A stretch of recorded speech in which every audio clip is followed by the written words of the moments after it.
आकाशवाणी मुंबई. राजेश शिरभाते प्रादेशिक बातम्या देत आहे. ठळक बातम्या. प्रधानमंत्री नरेंद्र मोदी आणि फ्रान्सचे अध्यक्ष इमॅन्युएल मॅक्रॉन यांच्याकडून संयुक्तपणे भारत इनोव्हेट्स या कार्यक्रमाचं उद्घाटन. सोलापूर जिल्ह्यात म्हसवड पंढरपूर मार्गावर पिकअप गाडी विहिरीत पडून झालेल्या अपघातात 8 जणांचा मृत्यू. गेल्या 2 आठवड्यात परदेशी गुंतवणूकदारांनी भारतीय शेअर बाजारातून 62,853 कोटी रुपयांहून अधिक गुंतवणूक काढून घेतली.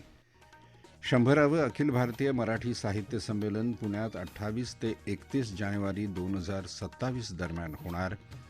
आणि महिलांच्या T20 क्रिकेट विश्वचषक स्पर्धेत थोड्याच वेळात भारत आणि पाकिस्तान आमने सामने.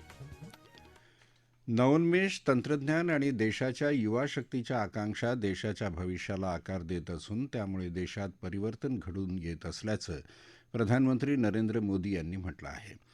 प्रधानमंत्री नरेंद्र मोदी आणि फ्रान्सचे अध्यक्ष इमॅन्युएल मॅक्रॉन यांनी आज संयुक्तपणे फ्रान्समधल्या निस इथं आयोजित भारत इनोव्हेट्स या कार्यक्रमाचं उद्घाटन केलं. त्यावेळी ते बोलत होते. सद्यस्थितीत देशात 2 लाखांपेक्षा जास्त स्टार्टअप्स आहेत. आज भारत मानवतेसाठी तंत्रज्ञान या मूल्यानुसार नवोन्मेषाच्या मानवकेंद्रित स्वरूपाला प्रोत्साहन देत आहे, असं ते म्हणाले. आज देशाचा युवा स्टार्टअप्सच्या माध्यमातून विविध क्षेत्रांमधल्या जागतिक आव्हानांवरच्या उपाययोजना विकसित करत असल्याचं त्यांनी सांगितलं. यहाँ कोई एआई से गांवों का जीवन बदलने के लिए काम कर रहा है, कोई किसानों की मदद के लिए सैटेलाइट टेक्नोलॉजी का इस्तेमाल कर रहा है और कुछ स्टार्टअप डिफेंस और सिक्योरिटी के क्षेत्र में नई तकनीकें विकसित कर रहे हैं. भारत इनोव्हेट्स हा उपक्रम भारताची प्रतिभा आणि युरोपीय भांडवल यांच्यामधला एक दुवा म्हणून उदयाला आला असल्याचं त्यांनी सांगितलं.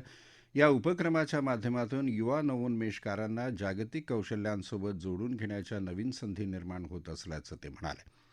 फ्रान्सचे अध्यक्ष मॅक्रॉन यांनीही या कार्यक्रमाला संबोधित केलं.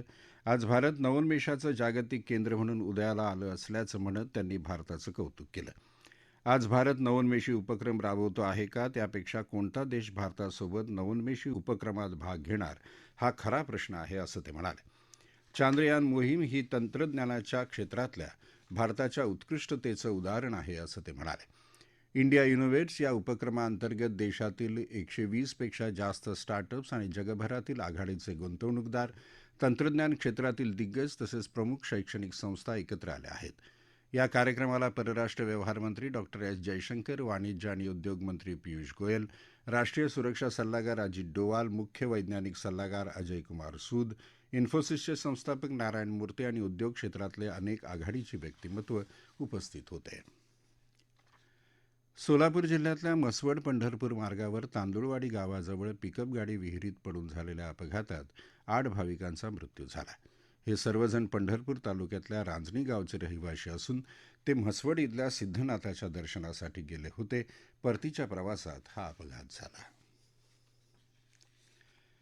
राज्यातल्या अपुऱ्या पर्जन्यमानाच्या पार्श्वभूमीवर तसंच धरणातल्या उपलब्ध पाणीसाठ्याचा विचार करता 31 ऑगस्ट 2026 पर्यंत नागरिकांना पिण्याच्या पाण्याचा पुरवठा सुनिश्चित करायला सर्वोच्च प्राधान्य द्यायचे निर्देश जलसंपदा मंत्री राधाकृष्ण विखे पाटील यांनी दिले आहेत.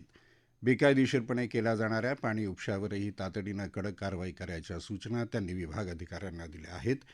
सिंचन भवनामध्ये विखे पाटील यांच्या उपस्थितीत कृष्णा आणि गोदावरी लाभक्षेत्राच्या अंतर्गत येणाऱ्या धरणांमधला पाणीसाठा आणि आगामी पावसाची परिस्थिती या संदर्भात झालेल्या बैठकीत ते बोलत होते. सद्य परिस्थितीत राज्यातल्या धरणामधला एकूण उपयुक्त जलसाठा 357.5 टीएमसी म्हणजे 25% इतकाच असून तो गेल्या वर्षीच्या तुलनेत कमी असल्याचं आढळून आलं आहे. राष्ट्रवादी काँग्रेस शरदचंद्र पवार पक्षानं काँग्रेसऐवजी भाजपा प्रणित रालोआमध्ये सहभागी व्हावं असं केंद्रीय मंत्री आणि रिपाई प्रमुख रामदास आठवले यांनी म्हटलं आहे. शरद पवार यांच्या नेतृत्वाखालच्या पक्षाच्या काँग्रेसमध्ये होणाऱ्या संभाव्य विलिनीकरणाच्या अटकळींच्या पार्श्वभूमीवर आठवले यांनी आपलं मत व्यक्त केलं आहे. काँग्रेस पक्ष आता दुबळा झाला असल्याचं ते म्हणाले. अमेरिकेच्या हल्ल्यात 3 भारतीय खलाशांच्या मृत्यूनंतरही प्रधानमंत्र्यांनी मौन बाळगलं असून त्यामुळे देशाच्या सार्वभौमत्वाला आणि आंतरराष्ट्रीय पातळीवरच्या प्रतिमेला बाधा आली असल्याची टीका काँग्रेस अध्यक्ष मल्लिकार्जुन खरगे यांनी केली आहे. सध्या देशहिताबरोबर दररोज तडजोड होत असल्याचंही त्यांनी समाजमाध्यमावरील आपल्या पोस्टमध्ये म्हटलं आहे. या प्रादेशिक बातम्या आकाशवाणीच्या मुंबई केंद्रावरून देत आहोत. आकाशवाणी मुंबईच्या एअर न्यूज मुंबई या इन्स्टाग्राम पेजवर तुम्हाला दिवसभर महत्त्वाच्या बातम्या वाचता येतील.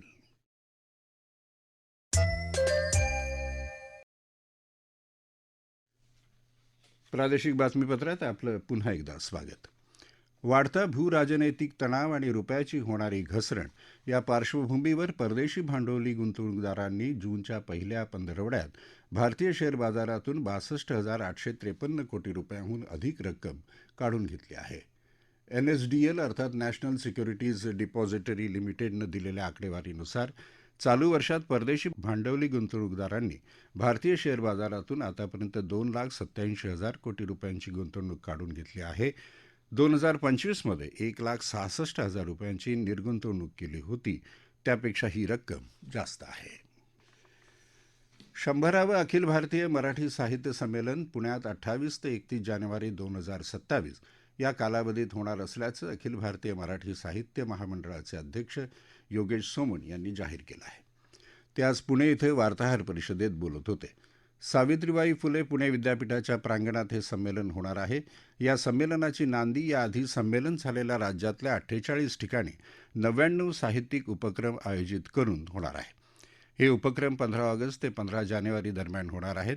महामंडळाची बैठक आज पुण्यात झाली, त्यात हा निर्णय झाल्याचं सोमन यांनी सांगितलं. यावेळी मसापच्या कार्यवाह डॉक्टर स्वाती महाळंक, कोषाध्यक्ष प्रदीप निफाडकर, उपाध्यक्ष पुरुषोत्तम सप्रे, डॉक्टर रामचंद्र काळुंखे उपस्थित होते. लातूर औसा मार्गावर बुधोडा गावाजवळ मध्यरात्री झालेल्या भीषण अपघातात 3 जणांचा मृत्यू झाला तर 17 जण जखमी झाले आहेत. औसा इथून लातूरकडे जाणाऱ्या क्रुझर वाहनाला पाठीमागून भरधाव क्रेटा कारनं जोरदार धडक दिल्यानं हा अपघात घडला. अपघातातील बहुतांश जण उमरगा तालुक्यातले आहे. जखमींवर लातूरमधल्या विलासराव देशमुख शासकीय वैद्यकीय महाविद्यालय आणि रुग्णालय इथं उपचार सुरू आहेत. वाशिम जिल्ह्यातल्या झंझोरी इथल्या दोघा आतेमामे भावंडांचा अडाण नदीत पडून मृत्यू झाला. हे दोघेजण गोमुखेश्वर संस्थानजवळ नदीपात्रात पोहताना खोल पाण्यात ओढले गेले. स्थानिकांनी त्यांना बाहेर काढलं. बेशुद्ध अवस्थेत असलेल्या दोघा भावांना कारंजा इथल्या उपजिल्हा रुग्णालयात नेलं, मात्र उपचारापूर्वीच त्यांची प्राणज्योत मालवल्याचं वैद्यकीय अधिकाऱ्यांनी सांगितलं. इंग्लंडमध्ये सुरू असलेल्या महिलांच्या T20 क्रिकेट विश्वचषक स्पर्धेत आज अ गटात बर्मिंगहॅम इथं भारत आणि पाकिस्तान यांच्यातल्या सामन्याला थोड्याच वेळात सुरुवात होत आहे. स्पर्धेतला हा भारताचा सलामीचा सामना आहे. भारतानं नाणेफेक जिंकून प्रथम फलंदाजी करायचा निर्णय घेतला आहे. रायगड इथल्या JSW बंदरावर 45 मीटर उंचीवरून खाली पडून एका कामगाराचा काल संध्याकाळी मृत्यू झाला. सुकुमार पालेश्वर सिंग असं या कामगाराचं नाव आहे. हवामान. येत्या 2 दिवसात कोकण आदी मध्य महाराष्ट्रात तुरळक ठिकाणी उष्ण आणि दमट हवामान राहण्याची शक्यता असून मराठवाडा आणि विदर्भात तुरळक ठिकाणी उष्णतेची लाट राहण्याची शक्यता आहे. राज्यात तुरळक ठिकाणी मेघगर्जना, विजांचा कडकडाट, सोसाट्यांच्या वाऱ्यासह पाऊस पडण्याचा अंदाज हवामान विभागानं वर्तवला आहे. ठळक बातम्या पुन्हा एकदा. प्रधानमंत्री नरेंद्र मोदी आणि फ्रान्सचे अध्यक्ष इमॅन्युएल मॅक्रॉन यांच्याकडून संयुक्तपणे भारत इनोव्हेट्स या कार्यक्रमाचं उद्घाटन. सोलापूर जिल्ह्यात म्हसवड पंढरपूर मार्गावर पिकअप गाडी विहिरीत पडून झालेल्या अपघातात 8 जणांचा मृत्यू. गेल्या 2 आठवड्यात परदेशी गुंतवणूकदारांनी भारतीय शेअर बाजारातून 62,853 कोटी रुपयांहून अधिक गुंतवणूक काढून घेतली. 100वे अखिल भारतीय मराठी साहित्य संमेलन पुण्यात 28 ते 31 जानेवारी 2027 दरम्यान होणार. आणि महिलांच्या T20 क्रिकेट विश्वचषक स्पर्धेत थोड्याच वेळात भारत आणि पाकिस्तान आमने सामने. याबरोबरच आकाशवाणी मुंबई केंद्रावरचं हे प्रादेशिक बातमीपत्र संपलं. पुन्हा भेटूया रात्री 8:05 आकाशवाणी मुंबईच्या राष्ट्रीय बातमीपत्रात. नमस्कार.